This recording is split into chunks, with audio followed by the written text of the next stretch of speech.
Внимание! Говорит и показывает Москва.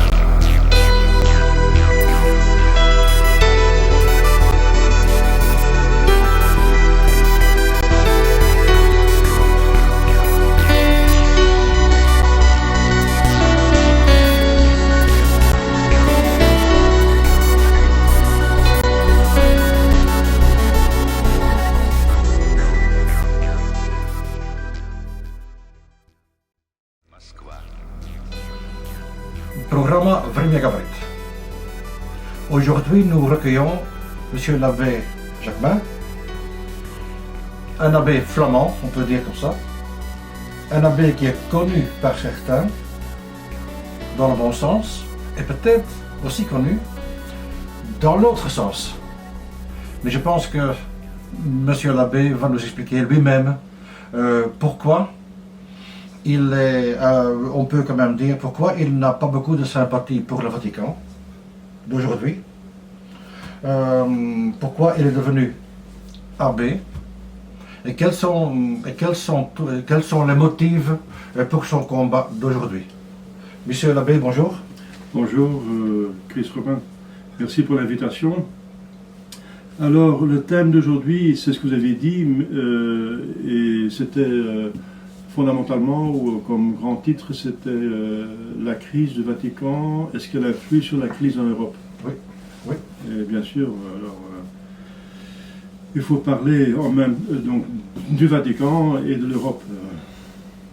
Et aussi, vous avez demandé pourquoi je suis devenu prêtre. Oui, laissons commencer avec ça. Oui, mais je suis devenu prêtre pour la simple raison que j'avais la certitude que Dieu m'avait appelé. Alors j'avais plutôt une vocation implicite, pas explicite, et ça m'a sauvé encore. La Providence a bien fait son travail, comme toujours. Si j'avais eu la vocation explicite, ça veut dire le sachant dès le début, je serais peut-être parti dans un séminaire moderniste et serais perverti. Mais ma vocation s'est révélée assez tard. Et après que j'avais la certitude, c'était dans l'année 1970, 70 comme on dit en français. J'avais la certitude et j'ai quitté alors mes études, je faisais les études de droit à l'université d'Anvers. Et j'avais la certitude, oui, comment dire, c'est un peu personnel, hein, mais si jamais j'ai douté, j'ai encore demandé des signes, et normalement on ne peut pas demander des signes à Dieu, mais dans le Nouveau Testament, on ne peut pas demander des signes, dit Saint Jean de la Croix, mais je ne savais pas qu'on ne pouvait pas demander des signes à Dieu, mais Saint Jean de la Croix, le grand mystique, dit que même si Dieu n'aime pas donner des signes, dans le Nouveau Testament, il les donne quand même par condescendance sur l'ignorance, etc. Eh bien moi j'ai eu des signes très clairs. J'ai demandé, à certains moments j'avais le doute, parce que j'ai cherché à réaliser ma vocation pendant 17 ans. J'avais la vocation, apparemment, je connaissais ma vocation en 1970, j'avais 18 ans, et j'ai réalisé ma vocation, j'ai commencé à la réaliser 17 ans plus tard, en 1989. En 89, je suis entré dans le séminaire. Donc c'est même 19 ans si on parle. Oui, mais d'accord, j'ai d'abord cherché, oui d'accord, c'est à peu près 17 ans, c'est même 19 ans si on parle conscient. Oui, à peu près. Donc j'ai cherché longtemps.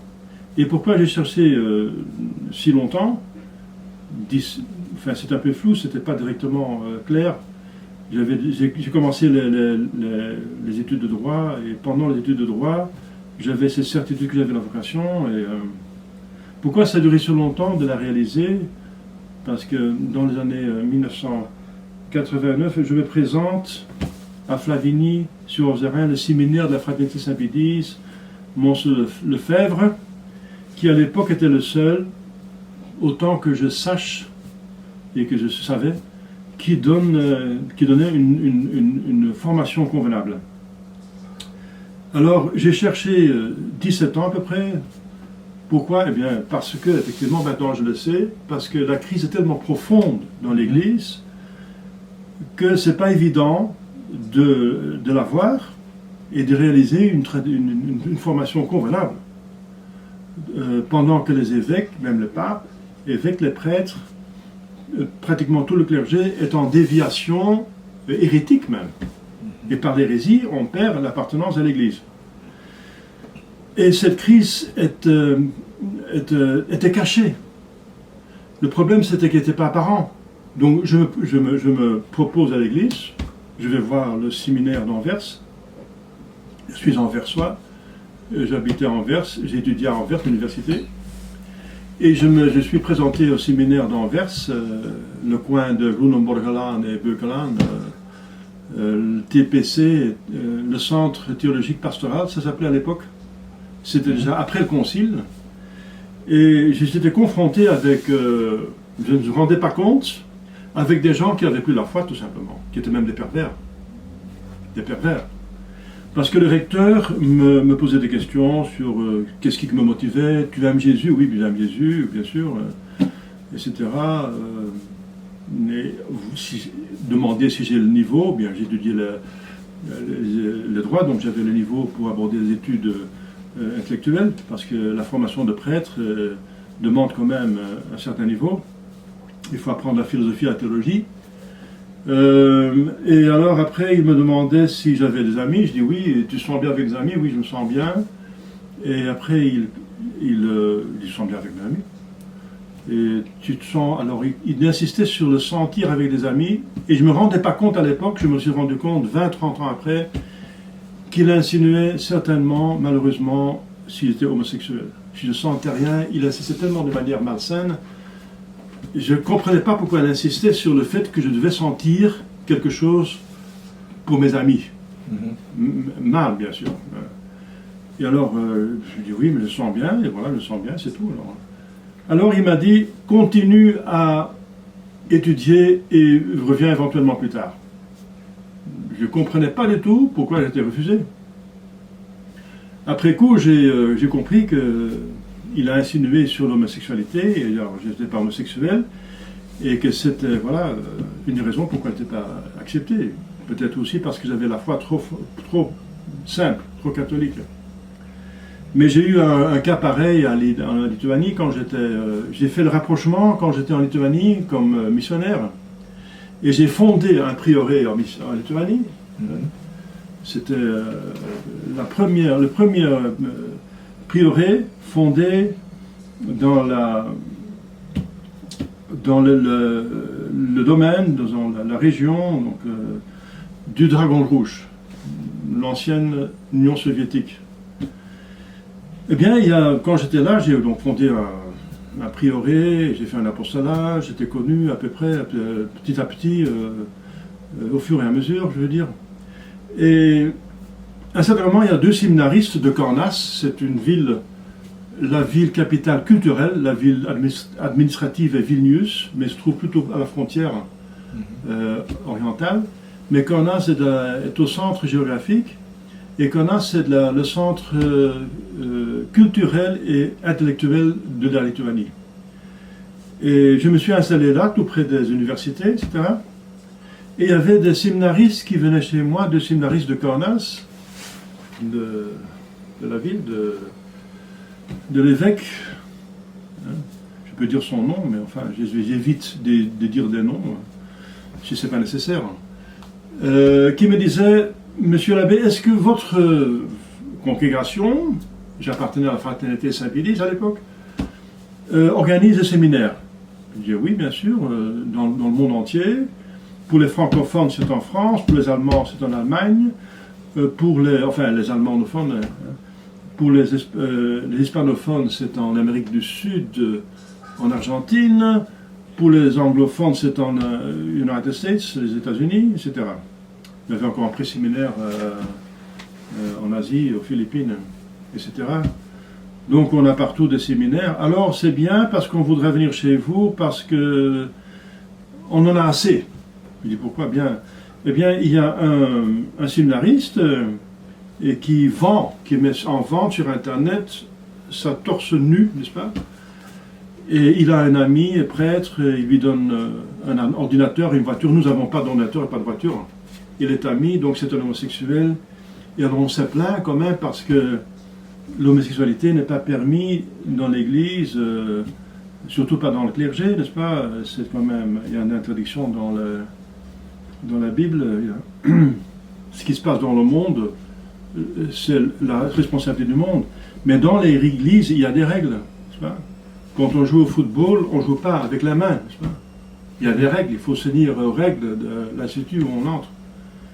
Et alors, on a dit ça à l'évêque et au recteur, ils ont dit, si vous taisez pas, c'est vous qui allez partir.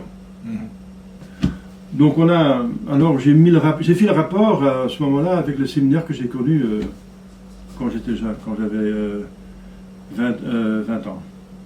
Alors, après j'ai cherché, donc ma première vocation, c'est d'être moine finalement.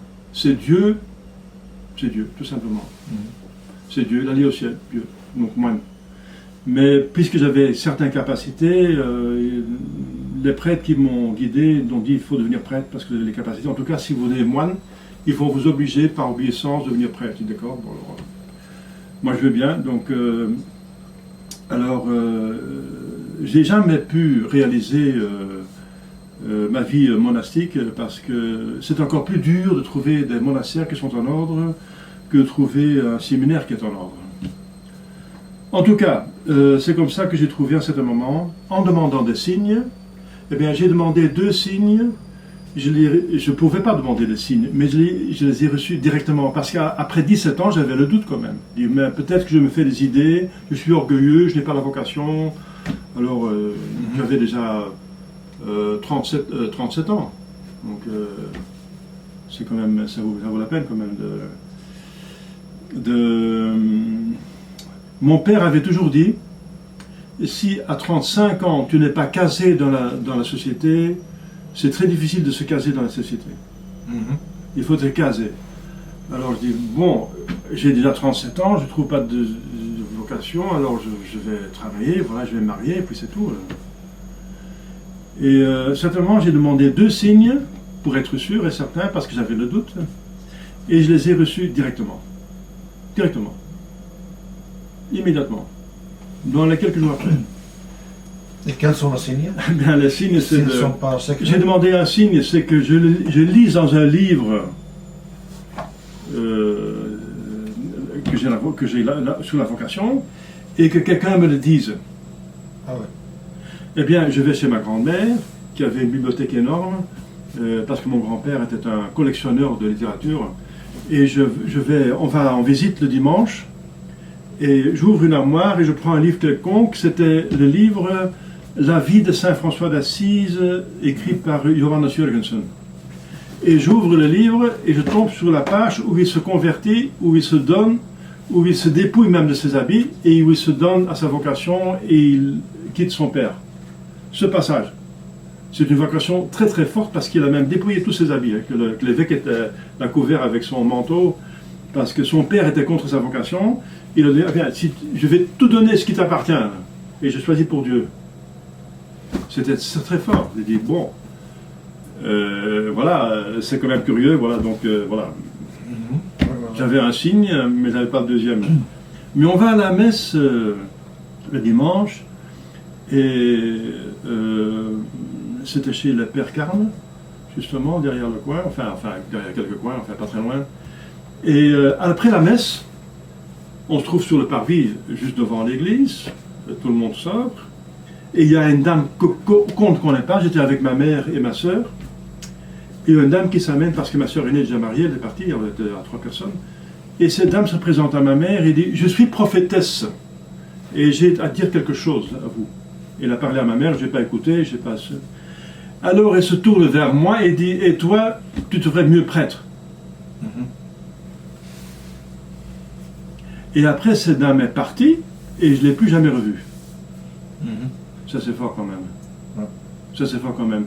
Une dame, donc je demande un signe, que quelqu'un me le dise, il y a une dame qui dit, je suis prophétesse, toi tu te fais plus prêtre, et elle part.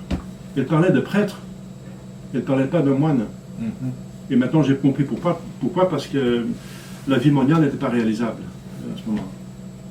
Alors je dis, il y a un problème là, donc je dois tout changer de nouveau, je suis de nouveau à la case de départ. D'accord, maintenant je sais que j'ai la vocation, parce que c'est clair. Mais comment la réaliser? Enfin, maintenant, vous voyez que je suis prêtre. Parce que Jésus dit, si on cherche, on trouve. Voilà, j'ai cherché et j'ai trouvé. Mais quand on regarde un peu la situation en Belgique, ou même dans le Benelux, ou même un peu plus large, il est clair que vous êtes un prêtre traditionnel. Que vous n'êtes pas un moderniste.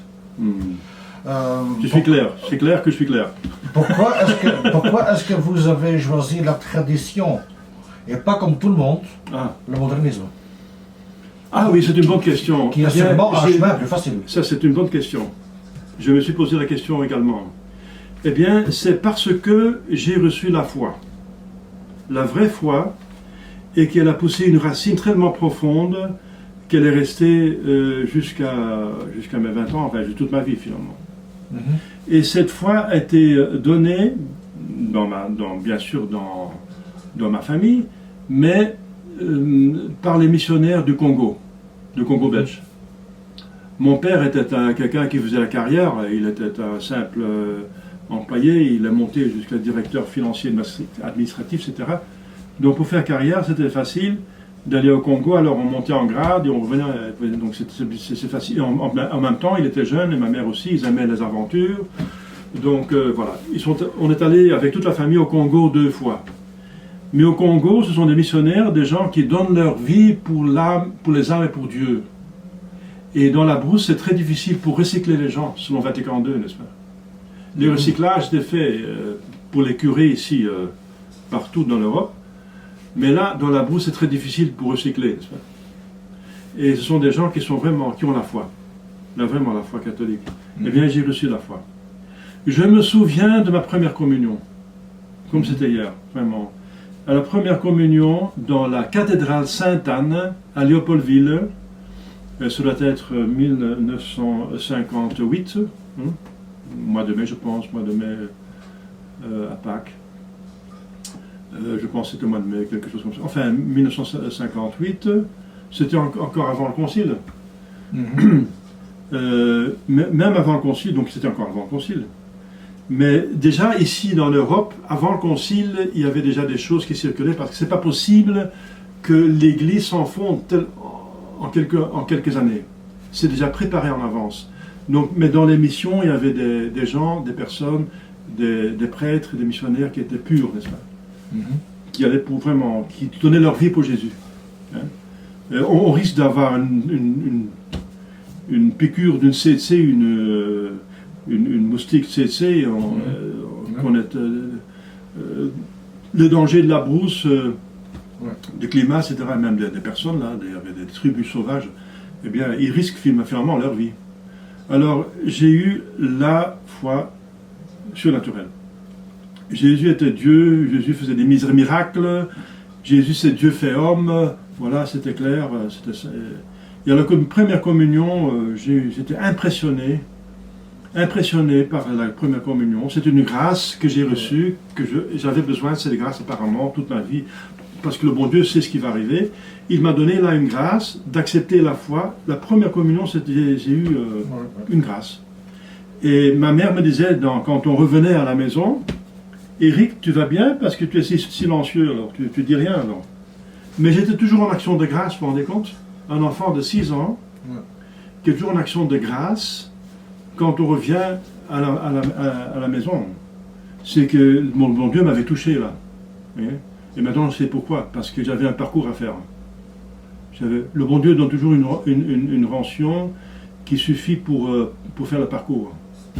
Et c'est cette foi qui m'a confronté avec le manque de foi quand j'étais venu à Anvers. Parce qu'on habitait au Limbourg.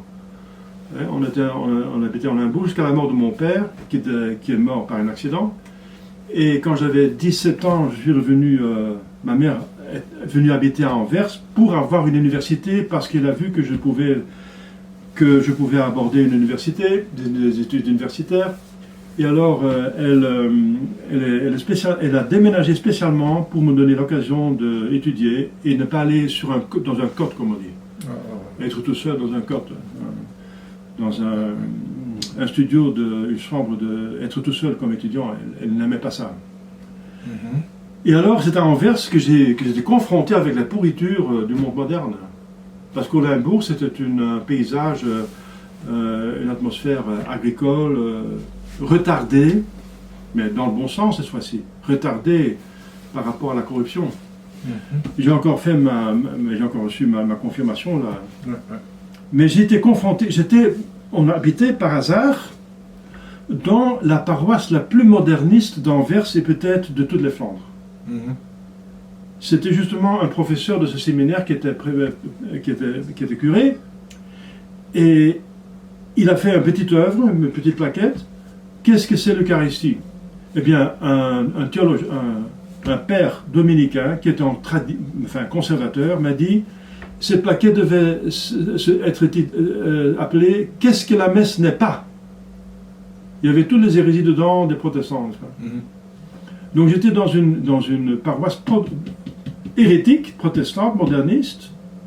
L'église déjà bâtie, construite en forme de théâtre, d'amphithéâtre. C'est déjà l'horizontalisme, n'est-ce pas? Alors, on est dans des fauteuils qu'on ne pouvait pas tourner, on ne peut pas te mettre à genoux. Et je me demandais à un certain moment, je me rappelle que j'étais derrière mon bureau, et je voyais le bulletin paroissial, et je me dis, tiens, ce que je lis ici, c'est exactement le contraire de ce que j'ai appris au Congo, au catéchisme. Alors je me suis dit, ou bien eux, ils ont tort, ou bien au Congo, ils avaient tort. Mais je savais qu'au Congo, j'avais reçu la vraie foi. Et donc eux, ils ont tort. Et je savais que c'était pas bien, et j'ai cherché la vraie foi. Et cette racine de la vraie foi, elle était en moi, et j'ai toujours cherché à la réaliser. C'était la foi catholique, il n'y en avait pas d'autre. Il n'y a qu'une foi, une église, il n'y en avait pas d'autre. Et ça, c'est toute l'explication. Et c'est pourquoi j'ai cherché 17 ans, parce qu'en Belgique, je ne trouvais rien qui était en correspondance avec la foi avant le Vatican II. Et ce n'était pas possible qu'elle change, parce que Dieu ne change pas. On peut développer un autre pastoral, d'accord, mais on ne peut pas changer la foi. Et la foi était atteinte par Vatican II. Monsieur l'abbé, une petite histoire. Oui. Quand ma fille, une de mes filles, a fait la première communion, c'était ici dans la ville de Dendermonde, où nous sommes aujourd'hui. Oui. J'étais choqué. Parce que pour l'enfant, c'est chouette. Il y a des cadeaux, des fleurs, tout ce que ça. Mais dans l'église, il y avait une centaine de parents, devant les enfants, dans l'église des parents. Le prêtre était avec un micro, et on ne l'entendait pas. Dès que les gens, ils parlaient entre eux. Ah oui, et plusieurs fois, le prêtre a demandé, calme, calme, calme, mais les gens, ils s'en foutaient. Le silence, oui. Par après, parce que j'ai une autre fille, qui a 2 ans plus jeune, et j'ai demandé au prêtre, parce que je dis la première communion, on l'a fait ici pour les enfants, c'est avec les camarades, les copines qui sont dans la même classe. Alors, je ne voulais pas enlever mes enfants de la classe de ces festivités, voilà, pour la première communion. Et j'ai téléphoné au prêtre. J'ai demandé, est-ce que dans 2 ans, quand l'autre fille fera la première communion, est-ce que ça va être aussi un café? Il m'a répondu, j'en peux rien, les gens sont comme ça maintenant, je ne sais rien faire. Et là j'ai décidé, mes enfants n'ont jamais fait leur 2e communion, jamais. Communion solennelle. Solennelle, oui, parce que je dis, si c'est pour faire un cirque, autant rien faire. Maintenant ma question est, aujourd'hui on voit aussi, en semaine, il y a le pape du Vatican, le pape François, qui a dit que il y a une évolution que le mariage gay devient légal. pour l'Église catholique. Et vous avez bien dit, c'est un peu comme quand on joue au football, ça sont des règles. Chaque organisation a ses règles. Il ne faut pas tuer les homosexuels, on est d'accord, mais que si l'Église catholique demande quand même de rester, si à l'origine l'Église catholique demande à vocation de rester conservative, il ne faut quand même pas changer. Oui, pour l'Église catholique, la sexualité Ouais. est seulement permise dans le mariage. Voilà, Ouais. c'est la règle. Voilà, c'est tout. Pas en dehors de mariage entre hommes et femmes. Mais on le sait, on le sait, ça, C'est une règle. ce sont les règles de l'Église, voilà, on le sait, après on le sait. Mais, ma question, parce que pour les catholiques, le Vatican est quand même l'organisation qui défend Dieu, où on sert Dieu. Est-ce que l'Église catholique, le Vatican, vous a fait mal au cœur? Pas seulement mal au cœur, mais mal à mon âme, à l'intelligence, à tout, quoi. Donc, elle a fait mal à ma cité, à ma patrie, à mon Église même, même à l'Europe, à toute la culture, à la civilisation. Voilà. Donc, vous parlez de plusieurs choses à la fois. Vous parlez de la première communion de votre vie, Oui. mais c'est dans quelle année? Il y a, ma fille est maintenant ma plus jeune, 23, il faut dire, il y a 15 ans, 15 ans. Donc 2006. environ, oui, oui. Eh bien 2006. 2007. 2007. Eh bien 2007, c'est déjà une quarantaine d'années, presque 40 années après le Concile. Oui. Et avec le Concile, l'Église, 99,99% de l'Église a arrêté d'être catholique. C'est beaucoup. Oui, c'est beaucoup. Enfin, objectivement parlant, hein. Subjectivement parlant, je ne vais juger personne, mais objectivement parlant, 99, en 99 plus, disons, le 7 décembre 65, a arrêté du coup d'être catholique, objectivement parlant. Ouais. Pourquoi? Parce que Paul VI, qui est un vrai pape, parce qu'accepté par toute l'Église, 100%, l'Église ne peut pas se tromper. Donc Jean XXIII et Paul VI ont été encore acceptés, choisis par un conclave, même si dans le conclave il y a eu des problèmes, mais ils sont acceptés par le conclave finalement, et ensuite par toute l'Église sans contestation. Et saint Alphonse Ligoride dit si quelqu'un est accepté par toute l'Église sans contestation, il est certainement pape. Parce que toute l'Église ne peut pas se tromper, surtout pas sur un fait dogmatique, comme qui est pape. Alors, donc, Jean XXIII était Paul VI était pape, mais Paul VI, Jean XXIII n'a jamais proféré une hérésie, mais Paul VI a proféré des hérésies. Une hérésie, la première, c'est Lumen Gentium, le 21 novembre 64. Il avait une résistance dans le concile, où il y avait 2500 évêques, de 250 évêques, qui s'appelait eux-mêmes le Cetus Patrum Concilii, avec un de leurs chefs de file, le chef c'était Monseigneur Lefebvre et Monseigneur Castro de Mayer. Et ils sont opposés, ils ont réclamé, ils ont protesté qu'il y avait des contradictions avec la révélation, avec la tradition et l'écriture sainte. Et un an plus tard, à peu près, le 7 décembre 65, Paul VI conclut, ferme le concile et déclare donc solennellement les documents de Vatican II, les décrets de Vatican II, et dans lesquels il y a plusieurs hérésies, et de 250 évêques qui ont résisté, la plupart acceptent. Parce qu'il plie devant un pape et devant un concile, qui se considère comme infaillible. Donc disons que toute l'Église acceptée, enfin l'Église enseignante, tous les évêques, le pape inclus, ont publié publiquement des hérésies. Il y avait 2 évêques qui ont résisté, Mons Lefebvre et Mons Castro de Mayer. Il y a encore une dispute sur si Mons Lefebvre avait signé les documents. En tout cas, ce qui est un fait prouvé, c'est qu'il nie cela. Il nie qu'il n'a jamais signé tous les documents, surtout pas hérétiques. Et en tout cas, on voit aussi qu'il a continué à contester les erreurs de Vatican II. Donc, c'est prouvé magistralement par Mons Lefebvre qu'il y a une contradiction entre Vatican II et notamment Dignitatis Humanae sur la liberté de l'homme, la dignité de l'homme, et la royauté du Christ. Dans son livre, ils l'ont découronné. Là, il a prouvé qu'il y a une contradiction. Et contredire un point de foi révélé est une hérésie. C'est la définition de l'hérésie. C'est une contradiction d'une foi révélée, définie par l'Église. Et bien sûr que le Christ est roi, c'est pas seulement dans l'Écriture sainte, quand Jésus dit « je suis roi », mais c'est aussi proclamé par l'Église de tout temps. C'est dans la liturgie. Le dimanche des Rameaux, c'est une des fêtes très anciennes de la royauté de Jésus-Christ.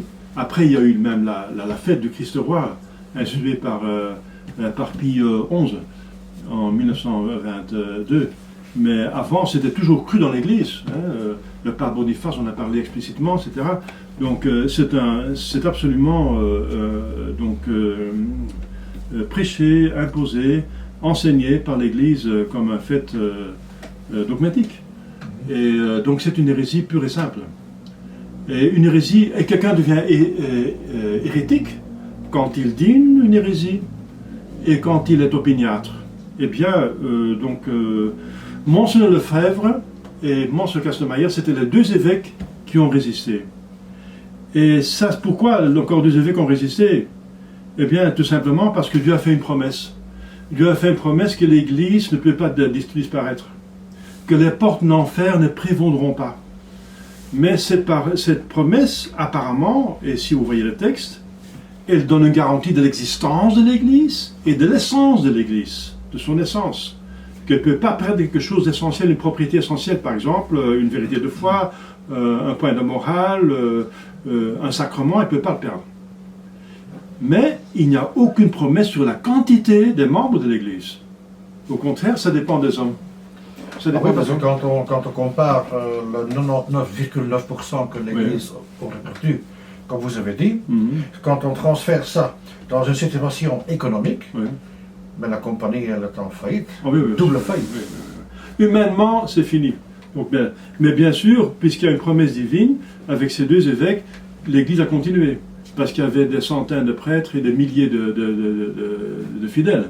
Donc l'Église a continué. Mais vous voyez la différence entre une Église qui a 1 milliard de membres, de baptisés maintenant actuellement encore plusieurs milliards, et la réalité, c'est que c'est dans la définition du chrétien, n'est-ce pas? Parce que l'Église est une société, alors elle est composée de sociétés, c'est sa matière. Sa matière, c'est de quoi elle est composée. Eh bien, on est membre de l'Église si on est baptisé et on croit, on accepte la doctrine de Jésus-Christ sous l'autorité légitime. Eh bien, ce sont 3 éléments qui constituent vraiment un chrétien. Eh bien, combien de gens sont encore catholiques? Combien de personnes correspondent à ces 3 critères? Eh bien, allez voir, il en reste très peu. Ça veut dire que l'Église est là. L'Église est la société, l'assemblée des personnes qui correspondent à la définition d'être chrétien. Pour vous, le pape François n'est pas un pape. Mais c'est dans l'Église, encore de la tradition de l'Église, et c'est à partir de décrets de Gratien qui étaient publiés publiquement et acceptés par tout le monde, et c'était tenu par tous les canonistes du Moyen-Âge, et c'était encore dit explicitement par Innocent III dans un concile et dans le pape Agathon, etc., que personne ne va juger du siège suprême, du pape, parce qu'il est au-dessus de toute autorité humaine. Personne ne juge, mais sauf Nisi a fide devius inveniatur. Seule l'exception, il y a une exception, sauf s'il est trouvé, constaté qu'il a dévié de la foi. Donc l'Église, ça veut dire la partie sainte de l'Église qui va toujours exister, parce que l'Église ne peut pas disparaître. Donc il y aura toujours une partie sainte de l'Église qui va garder la foi, et dans ce cas-ci, c'est 2 évêques, avec tous leurs fidèles, qui gardent la foi. Eh bien, donc eux ont le devoir d'admonester le pape, c'est un devoir filial. Et bien sûr, c'est Jésus qui le dit, si vous voyez que votre frère pêche, essayez de le convertir parce que vous allez sauver une âme. Et cette fois-ci, c'est important parce qu'il s'agit d'un pape. Alors, quand Innocent III dit que je ne peux pas être jugé par personne pour aucun crime, sauf celui contre la foi. Hein? Eh bien, voilà. Donc, ces évêques qui seront toujours là, parce que c'est pas possible que tous les évêques vont tomber dans l'hérésie, parce qu'alors l'Église va perdre son magistère, et alors elle perd quelque chose d'essentiel, alors les portes de l'enfer auraient prévalu. Donc, c'est pas possible. Donc, si le magistère qui reste constate que le pape a dévié de la foi, il constate en même temps qu'il n'est plus pape. Si, à un certain temps, donc selon Rufinus, il est opiniâtre, alors on constate qu'il a dévié de la foi, qu'il a perdu sa papauté, parce que Dieu l'a destitué. On constate que Dieu l'a destitué. Dit le pape Innocent III, hein, oui. Parce que Jésus dit, si vous n'avez pas la foi, vous êtes déjà condamné. Donc on constate que le pape a perdu la foi, donc il n'est plus pape. Mais on a qui disent, c'est pas possible que le pape perde la foi. Parce que Jésus a dit, je prie pour vous, Pierre, que votre foi ne défaille pas. Mais cette prière donne justement le charisme qui a été accepté par l'Église, c'est un dogme de l'infaillibilité pontificale, de l'infaillibilité du pape. Mais cette infaillibilité était bien établie par Vatican I en 1870 ou 70, 1970. Et il donne bien les conditions de cette infaillibilité extraordinaire, ex cathedra. C'est qu'un pape, comme chef de l'Église, pour toute l'Église, pas une partie, mais toute l'Église, dans sa propre matière, ça veut dire la foi, les mœurs et la liturgie, exprime qu'il veut définitivement régler la chose, la question. Alors à ce moment-là, si ces 4 conditions, il est infaillible. Voilà. Mais dans ce même concile, il y a eu un évêque qui pose la question, est-ce que c'est possible on voit qu'il y a quand même 43 fois dans l'histoire de l'Église que des papes ont proféré quasiment des choses qui correspondent à une hérésie. Ils ont examiné toutes ces déviations apparentes, et ils ont conclu que jamais c'était vraiment une hérésie. Et il y avait quand même une question, est-ce que c'est possible qu'un pape puisse dire une hérésie? La réponse était, on ne croit pas que ce soit possible, parce que pendant 19 siècles, ce n'a pas été le cas, quoique c'était tout juste, n'est-ce pas? Que ça n'a jamais été le cas, mais si jamais, donc il n'exclut pas l'affaire, si jamais un pape dit publiquement une hérésie, il perd ipso facto, du fait même, la papauté. Donc même le Concile Vatican I, dans ses questions et réponses, donc en la présence du pape, à la connaissance du pape et tous les évêques du monde, ont accepté cette réponse, c'est que voilà, c'est encore confirmé que c'est possible qu'un pape puisse tomber dans une hérésie. Et le fait est là, contre le fait qu'il n'y a pas d'argument. Paul VI est vraiment un pape parce qu'il est accepté par 100% de l'Église, donc l'Église ne peut pas se tromper. Dans l'année 63, il a été choisi pape, il est accepté par 100%, sans aucun doute, donc l'Église ne peut pas se tromper, il était pape. Et en 65, on ne peut pas avoir aucun doute non plus qu'il a publiquement publié plusieurs hérésies. Donc c'est prouvé par Mons Lefebvre dans son livre « Ils l'ont découronné ». Il y a encore d'autres livres, dans d'autres preuves. Par exemple, le cardinal Ratzinger, à l'époque le préfet de la foi, le congressement de la foi, qui était la main droite du soi-disant pape, Jean-Paul II, n'est-ce pas? Déjà antipape, puisqu'il n'a jamais été pape, puisqu'il est déjà hérétique avant la papauté. Il était hérétique avant d'être élu pape, donc il n'a jamais été pape, mais c'est entre parenthèses. Eh bien, Monseigneur Lefebvre disait, mais éminence, donc en supposant qu'il était cardinal, il y a quand même une... Qu'est-ce que vous pensez de Gaudium et Spes? Eh bien, Gaudium et Spes, disait Cardinal Ratzinger, c'est un document très important, et il est, bien sûr, c'est une rupture avec le passé, c'est en contradiction avec ce qu'a publié Pie IX, son encyclique Quanta Cura, avec le syllabus, la somme, la compilation des condamnations des erreurs contemporaines. Et c'est une contradiction. On pourra même dire que Lumen Gentium est contre-syllabus, en contradiction avec le syllabus, mais le syllabus avec le Quinta-Cura, depuis 9, a été considéré toujours par l'Église, avant le Concile en tout cas, comme infaillible. Par une grande partie des théologiens comme infaillible ex cathedra, et par les autres comme infaillible par le magistère universel ordinaire, qui est aussi infaillible. Et si toute l'Église, tous les évêques, avec le pape inclus, enseignent quelque chose en accordance avec le passé, l'Église est infaillible. Ce qu'ils disent est infaillible. Parce que sinon, c'est toute l'Église qui se trompe. Donc ça s'appelle l'infaillibilité universelle ordinaire. Donc ce Quinta-Cura et syllabus est infaillible, au moins, enfin, d'une façon ou d'autre. Et alors Mons Lefebvre répondait à le soi-disant cardinal Ratzinger, je devrais dire anti-cardinal, hein, c'est le terme du concile de Constance, qui dit que les cardinaux créés par des antipapes sont des anticardinaux. Il faut dire donc anti-cardinal Ratzinger.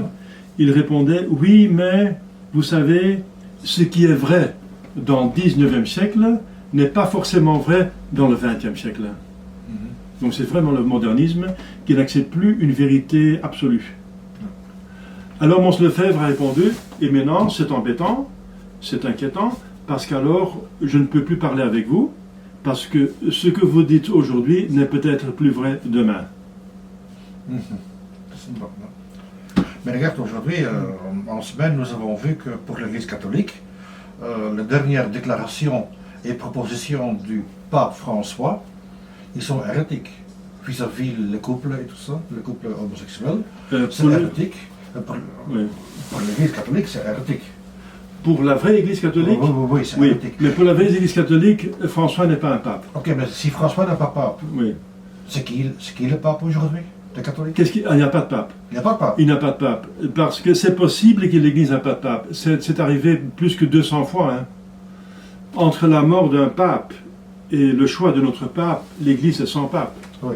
C'est la preuve que l'Église peut exister sans pape. Ouais. Mais elle ne peut pas exister sans évêques qui ont la foi, parce qu'alors elle perd son magistère. Mais elle peut exister sans pape. Et ça a duré parfois des mois, parfois quelques jours, parfois des années. Et maintenant, ça peut arriver, et c'est arrivé maintenant, c'est presque, disons, 65, je dirais maintenant.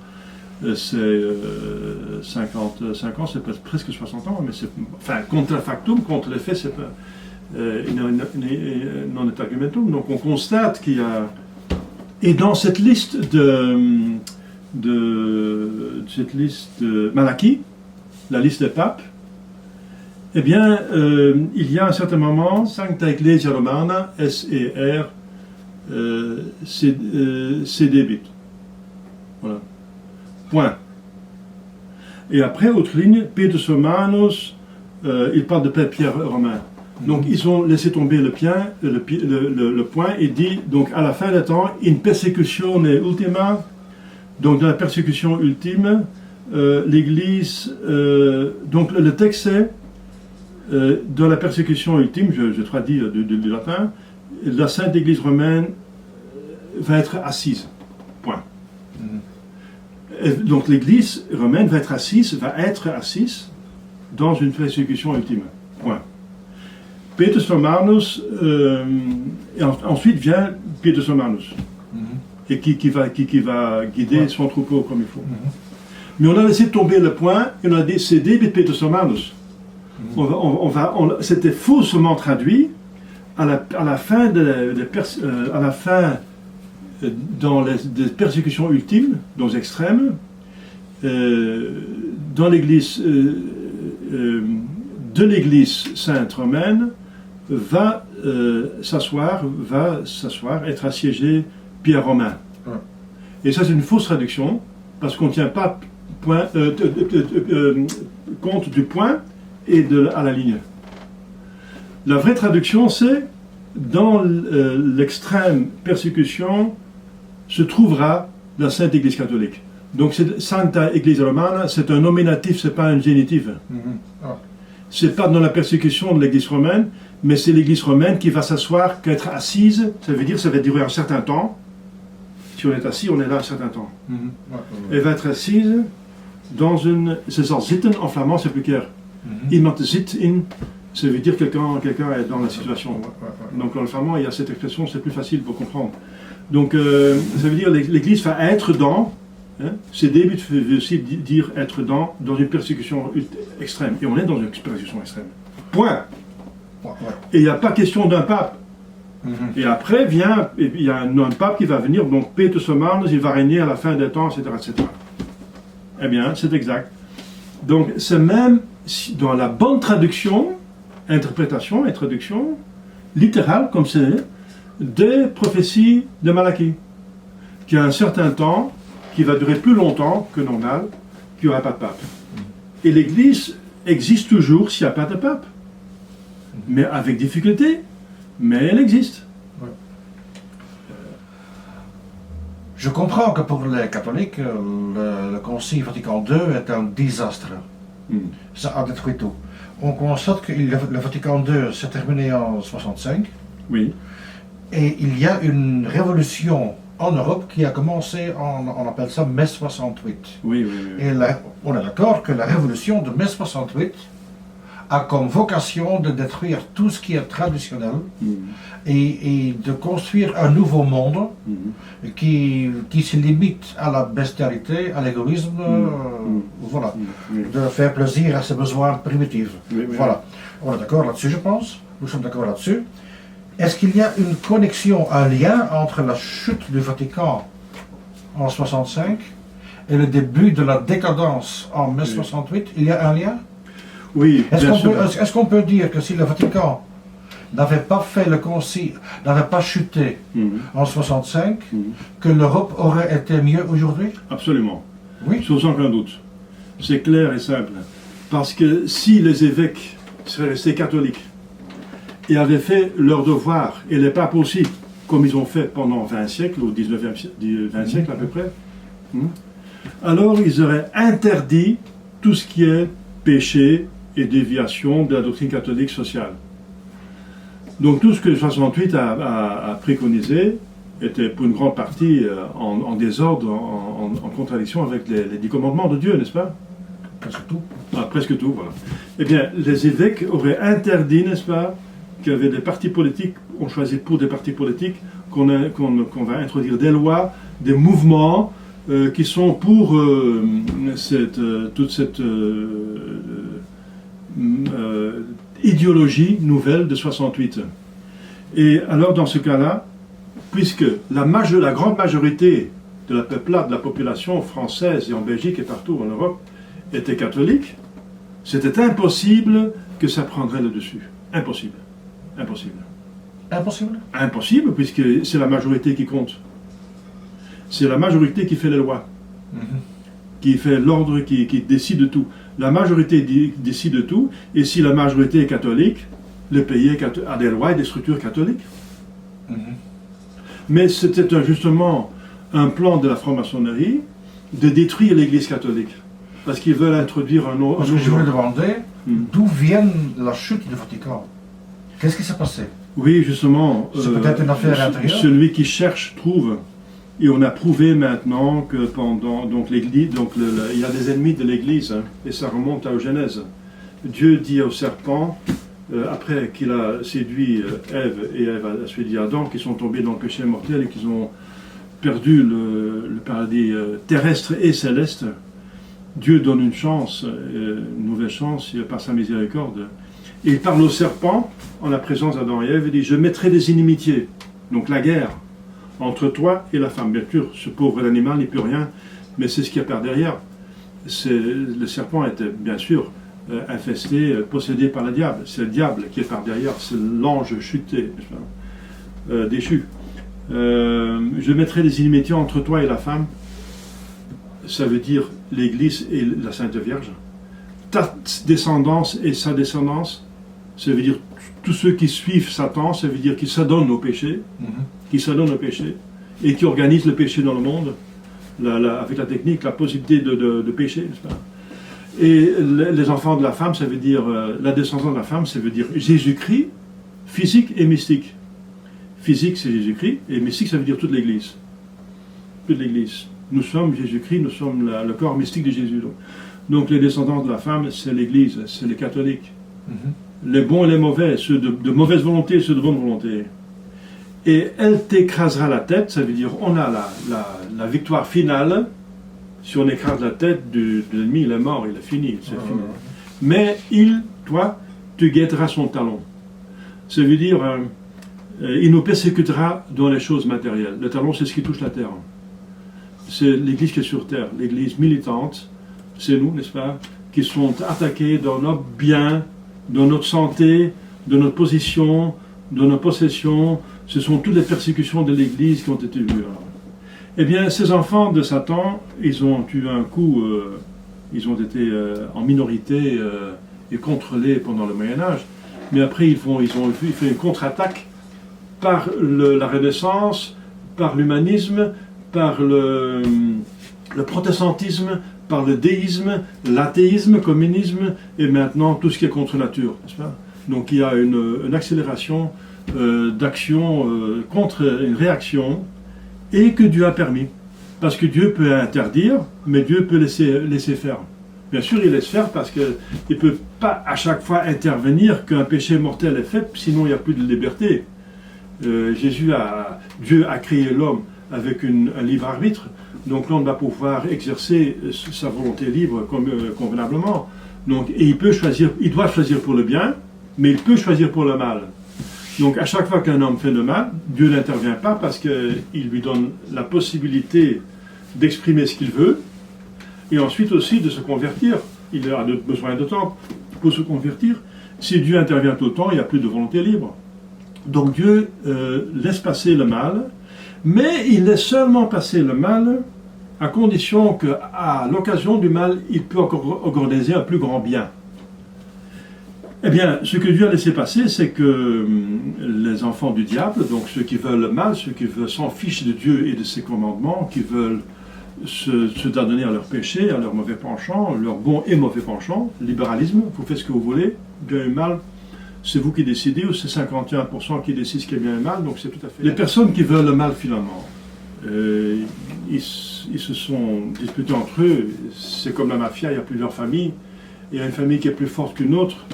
Eh bien, les familles, disons, qui sont les plus fortes, ont décidé finalement de prendre tout le pouvoir du monde entier, tout l'argent, et d'instituer leur volonté, leur loi. Et ils ont vu que la plus grande entrave, le plus grand empêchement de réaliser leur ordre mondial nouveau, New World Order, c'est l'Église catholique, mais la vraie Église catholique. Et ils ont décidé de détruire l'Église catholique. En tout cas, le diable, pendant tous les siècles, a voulu détruire l'Église catholique. On connaît les 3 premiers siècles de l'Église, qui était une persécution sanglante par les empereurs romains. Mais il y a eu tout le temps des persécutions dans l'Église. L'Église est toujours persécutée, quelque part dans le monde. Mais là, ils ont voulu détruire définitivement, radicalement l'Église, donc surtout en Europe, mais dans le monde entier. Et la France est très importante dans ce contexte, parce que la France était comme le roi français était comme le lieutenant du Christ, était une protection de l'Église, une protection temporelle. Et avec une protection temporelle, l'Église fleurit. Avec une persécution des pouvoirs temporels, l'Église est une Église de martyrs. Donc dans le Moyen-Âge, on a eu donc cet apogée, ce déploiement, parce que les autorités et les pouvoirs politiques étaient en faveur, étaient convertis. Il y avait même des saints rois, Saint Louis, Saint Henri d'Allemagne, de l'Empire romain, allemand, de Saint Étienne de Hongrie, Saint Éric de Suède, etc. Donc on a Saint Édouard en Angleterre. Il y a eu plusieurs saints, n'est-ce pas? Et alors tout allait très bien. Mais à certains moments, quand les gens de mal, n'est-ce pas, prennent le pouvoir, à ce moment-là, ils ont décidé de détruire l'Église catholique. Et c'était la tentative justement de la Révolution française en 1789. Voilà. Alors ils ont dit dans les loges, si l'Église survit cela, c'est qu'elle n'est pas humaine. Et elle a survécu. Ils étaient obligés de faire le concordat de Napoléon. Mais par la haine, aveuglés par la haine, ils ont continué, ils ont décidé de changer de tactique et de ne plus attaquer l'Église par l'extérieur, mais par l'intérieur. Donc le 19e siècle, dans le 19e siècle, on est confronté avec une tentative énorme, organisée, en règle, professionnelle, d'infiltration dans l'Église catholique. De façon à ce que le pape Pie IX, dont je vais parler, était déjà un libéral. Il y en a qui disent qu'il était franc-maçon. En tout cas, ce qui est sûr, c'est qu'il est converti. Vous savez que il y a beaucoup de prêtres en ce moment. On n'en est pas beaucoup à cause de la crise, mais avant la crise, il y avait des centaines de milliers de prêtres. Donc, et chaque prêtre dans la messe, il prie aussi pour le pape, n'est-ce pas? Donc, on prie beaucoup pour le pape. C'est important, le pape. Eh bien, d'une façon ou l'autre, le pape Pie IX a eu la grâce de se convertir totalement, et il est devenu un très bon pape qui a arrêté même les erreurs avec son Cantacourt à Syllabus. Mais quelques années plus tard, à la mort de Léon XIII, il y a de nouveau un conclave, et cardinal Rampolla est choisi, il a la majorité, mais l'empereur de l'Empire Autriche-Hongrie, par son légat, qui est dans le conclave, pousse son veto. Parce qu'il est informé par ses renseignements gouvernementaux que Rampolla est un franc-maçon.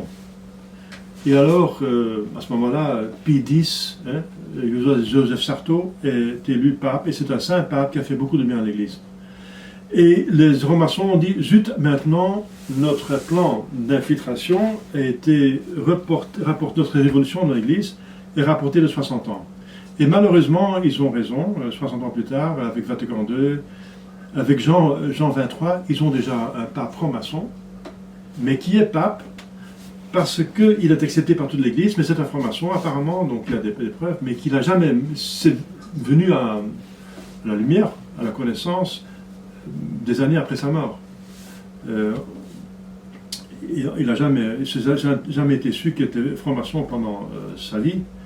Il y en a qui disent, mais c'est la preuve qu'il n'est pas pape, parce qu'un franc-maçon reçoit une excommunication automatique, donc il n'était pas pape.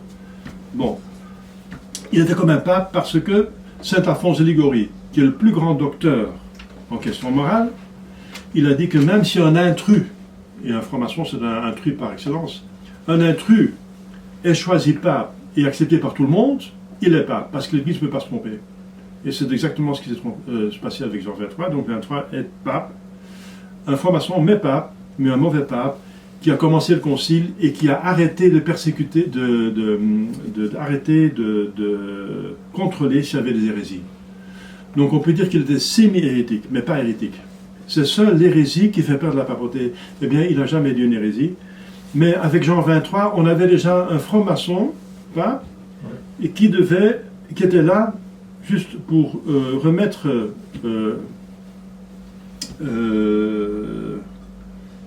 Paul VI, de remettre dans la cardinalat pour qu'il puisse être élu. Et après la mort de Jean XXIII, donc il a commencé le concile. Il a commencé le concile en 62, en 63 il est mort, et dans le concile on choisit un autre pape, donc Paul VI. Et Paul VI, c'est celui justement qui, en 64, une année plus tard, il profère une hérésie publique. Il a publié déjà pendant le concile, et en 63 il publie d'autres hérésies, et il perd sa papauté. Donc c'est comme ça que c'est arrivé, n'est-ce pas? Donc l'Église était attaquée par l'intérieur. Et ça a duré plus qu'un siècle, n'est-ce pas? Mais en même temps, on voit que Dieu permet la chose, et même explicitement, Léon XIII a eu une vision. Il est tombé en syncope, n'est-ce pas, après la messe. Il a perdu la connaissance, et quand il s'est réveillé, il dit qu'il avait une vision.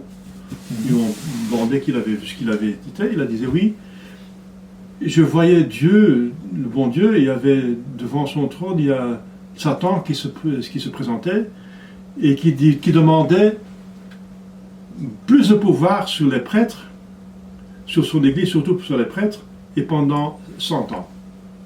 Et il a dit, je détruirai ton église si tu me donnes ça.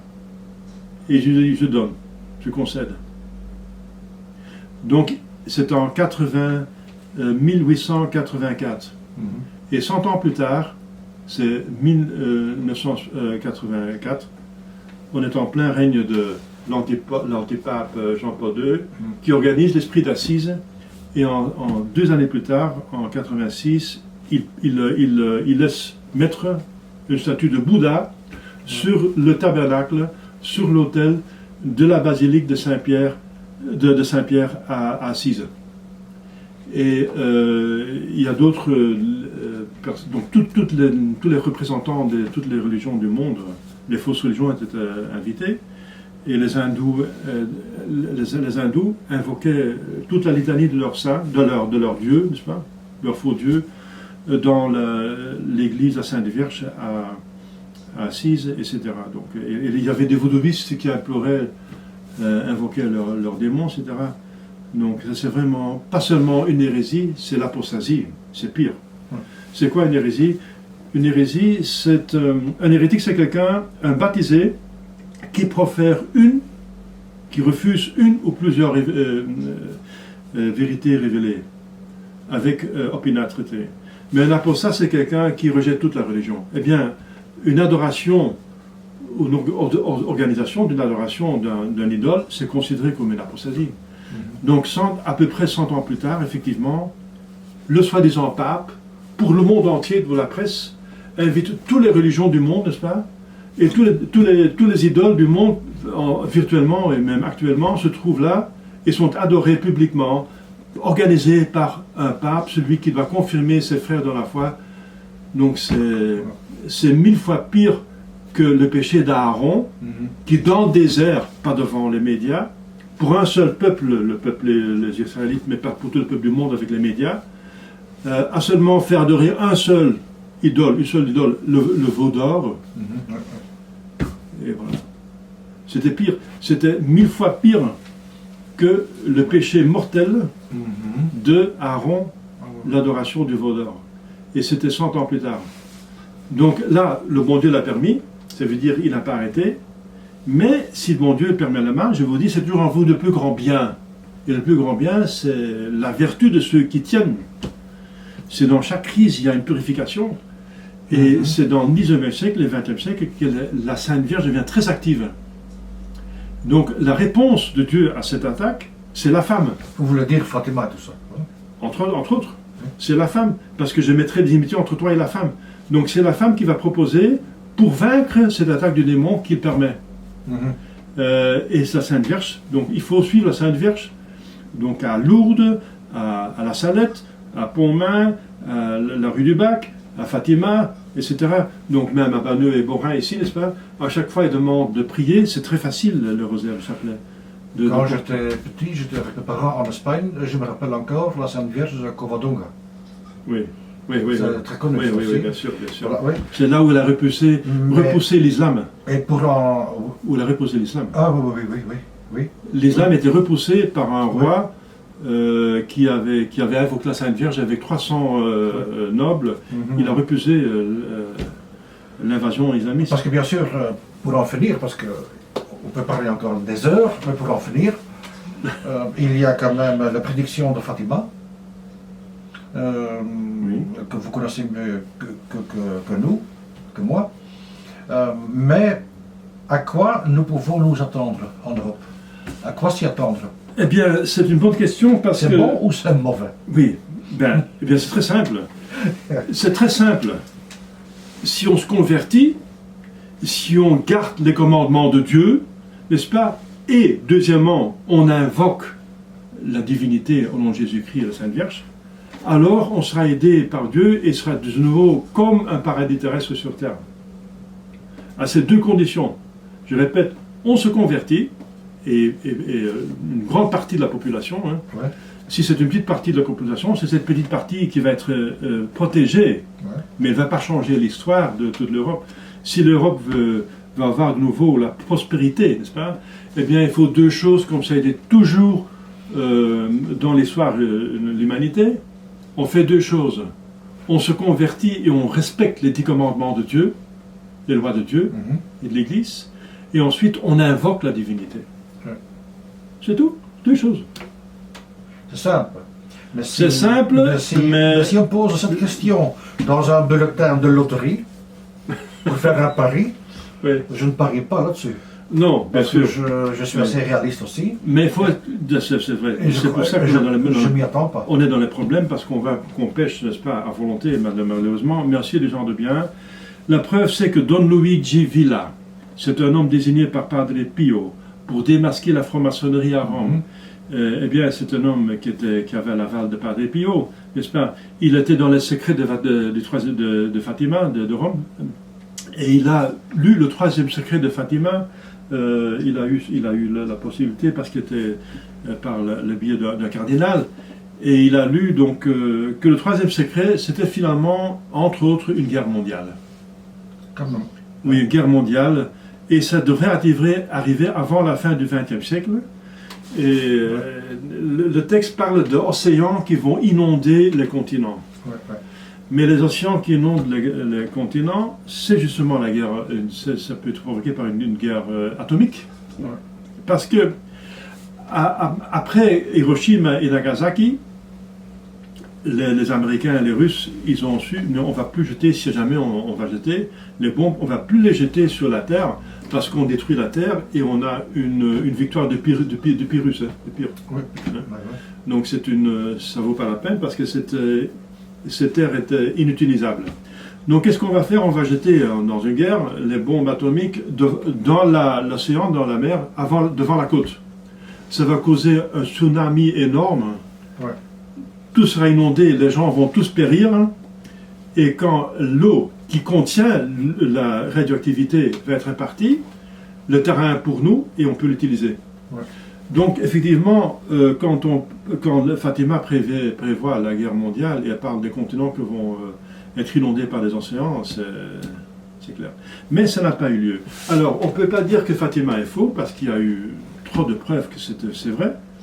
Et il y a ce miracle du soleil qui a été fait devant 30 000 personnes, même des athées, etc. Donc c'est prouvé que c'était vrai, le moment du ciel.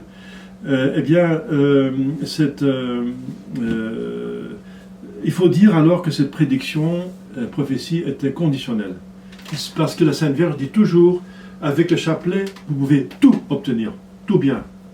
Au niveau personnel, social, familial, économique, c'est tout ce que vous voulez. Politique, vous pouvez tout obtenir avec la prière du Alors il y a des millions de personnes qui ont prié quand même. Des millions de personnes qui ont prié le chapelet, et apparemment, donc ça n'a pas eu lieu, n'est-ce pas? Mais alors la grande question est-ce que c'est un délai seulement, ou est-ce que Dieu ne va... est-ce que c'est un arrêt, que le bon Dieu a arrêté ce dessein, ou c'est seulement un délai, un retard? Ça, on ne sait pas. Ouais. On ne sait pas, donc ça dépend justement du comportement. Parce que les spécialistes en géopolitique russes disent clairement, la Russie n'échappera pas à une guerre. Ah, mondial. Ils disent mondial, oui. Oui. Pour Et l'instant, qui dit ça? ce sont des spécialistes géopolitiques russes, de ce côté-là, parce que pour l'instant, la Russie fait tout pour éviter la guerre. Oui. Il y a des provocations américaines dans la frontière. Toute cette histoire dans l'Ukraine, etc. L'Ukraine, la Syrie, Nagorno-Karabakh, c'est tout. Voilà. On veut monter l'Europe contre la Russie. Oui, mais les Russes font tout pour que la mayonnaise de l'OTAN ne prend pas, comme en français. Mais à la fin, mais je dis, ce sont les spécialistes. Il n'y a rien de spirituel là-dedans. Ils disent la Russie n'échappera pas, ne peut pas, comment dire, s'encourir d'une guerre. Et ce sera dommage. Et je pense que c'est parce que Poutine veut un autre ordre mondial que les autres. Ah oui, je pense. Que les Merkel, les Clinton, les Soros,